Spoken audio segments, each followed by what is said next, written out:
അഹമ്മദാബാദിൽ വിമാനം ഇടിച്ചിറങ്ങി അപകടമുണ്ടായ സ്ഥലത്തെ ഭയാനക കാഴ്ചകൾ ന്യൂസ് മലയാളത്തോട് തുറന്നു പറഞ്ഞ് രക്ഷാപ്രവർത്തകർ. കത്തിക്കരിഞ്ഞ നിലയിലായിരുന്നു ശരീരങ്ങൾ. ആദ്യം കണ്ടത് ശരീരഭാഗങ്ങൾ വേർപെട്ട നിലയിൽ. ന്യൂസ് മലയാളത്തോട് വെളിപ്പെടുത്തൽ നടത്തിയത് ദുരന്തം നടന്നപ്പോൾ ആദ്യമെത്തിയ ഫയർ യൂണിറ്റ് അംഗം ഹിരൺ ഗാവിത്. और हम जैसे आए वो रोड पे व्हीकल के साथ बॉडी पड़ी हुई थी, तो हमने सोचा कि जो हादसा था इतना भयानक था कि उसका फ्लेम वो जो व्हीकल रोड पे से जा रहे थे उसको भी लपेट में ले लिया था ना। ऐसे हमने बहुत कॉल किए पर वो जो परिस्थिति थी और बहुत गंभीर थी और हम भी बहुत भयानक थी और हम भी देख के हमें भी बहुत दुख हुआ था। जैसे कि हम जितनी जल्दी इसको कवर कर सके उतना कवर करने की कोशिश की। फिर भी हम अंदर जब पूरा थोड़ा थोड़ा कवर करके अंदर गए तो देखा तो किसी के बॉडी के ऊपर कोई कपड़ा नहीं है, पूरा जला हुआ है। किसी का पैर नहीं है, किसी का सर नहीं है, हाथ नहीं है, किसी की बॉडी आधी फट चुकी है। ऐसी परिस्थिति में देखा बहुत बुरा हादसा था। ശരത് ലാലുണ്ട് വിവരങ്ങളുമായി. ശരത്ത്, ഇപ്പോൾ ഇദ്ദേഹം പറയുന്ന വാക്കുകൾ അനുസരിച്ച് ആ ദുരന്തത്തിന്റെ വ്യാപ്തി എത്രത്തോളമായിരുന്നു എന്ന് അദ്ദേഹം വിവരിക്കുകയാണ്.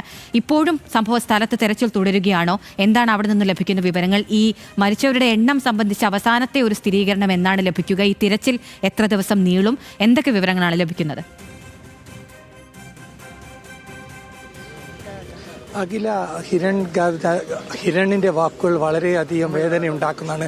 അദ്ദേഹം വ്യക്തിപരമായി പറയുകയാണെങ്കിൽ ഉറങ്ങാൻ പോലും വിഷമിച്ചു എന്നാണ് അദ്ദേഹം വ്യക്തമാക്കിയത്. കാരണം അത്ര ഭയാനകമായ കാഴ്ചകളാണ്. ഇന്ന് രാവിലെയും അദ്ദേഹം പറഞ്ഞത് അദ്ദേഹമാണ് ഉൾപ്പെട്ട സംഘമാണ് ഇന്ന് രാവിലെയും വിമാനത്തിൻ്റെ വാലറ്റം പരിശോധിച്ചത്.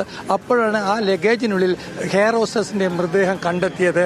അതും പാതി കത്തിക്കരിഞ്ഞ നിലയിലായിരുന്നു എന്നാണ്. ചൂടുകൊണ്ട് വസ്ത്രങ്ങളെല്ലാം കരിഞ്ഞു പോയിരിക്കുന്നു എന്നൊരു വാർത്തയാണ് അദ്ദേഹം പറഞ്ഞത്. ഇതാദ്യമായിട്ടാണ് ഒരു തെരച്ചിൽ സംഘമുള്ള ഒരു വ്യക്തി, ഫയർമാൻ, ഡയറക്റ്റായിട്ട് ഒരു മാധ്യമത്തോട് വ്യക്തമാക്കുന്നത്.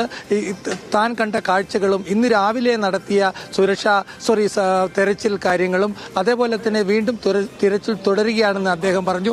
കാരണം ഈ ഹോസ്റ്റൽ 1, 2, 3, 4 ഹോസ്റ്റലിന്റെ ഇടയിൽ അവശിഷ്ടങ്ങളിൽ ആൾക്കാർ കുടുങ്ങിക്കിടക്കുന്നുണ്ട്. അതുകൊണ്ട് തന്നെ ഇപ്പോൾ അവിടെ ജോലിക്ക് നിന്നിരുന്ന ഹോസ്റ്റലിൽ ക്ലീനിങ്ങിന് നിന്നിരുന്ന ഒരു സ്ത്രീയെയും കൂടി കാണാനായിട്ടില്ല എന്ന് പറഞ്ഞ് അവളുടെ മകൾ ഇപ്പോൾ രംഗത്ത് വന്നിട്ടുണ്ട്. ഏതായാലും 17 സ്ത്രീകളായിരുന്നു ഹോസ്റ്റൽ ക്ലീനിങ്ങും മെസ്സിലും ഒക്കെ ജോലി ചെയ്തിരുന്നത്.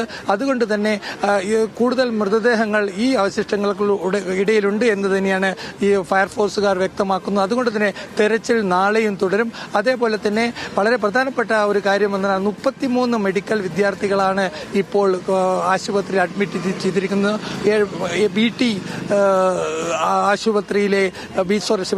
ആശുപത്രിയിലെ 7ാം വാർഡിലാണ് ഇവരെ അഡ്മിറ്റ് ചെയ്തത്. ഇതിൽ പലരുടെയും നില ഗുരുതരമാണ്. 40% മേലെ പൊള്ളലേറ്റ 2 പേരുണ്ട്.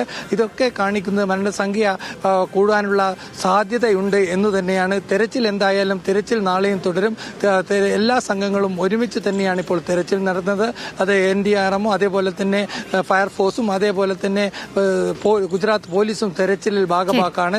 ഇതുകൊണ്ട് തന്നെ നമുക്ക് അവശിഷ്ടങ്ങൾക്കായുള്ള തെരച്ചിൽ പുരോഗമിക്കുകയാണ്. സംഭവ സ്ഥലത്തു നിന്നുള്ള വിവരങ്ങളാണ് ശരത് ലാൽ പങ്കുവച്ചത്.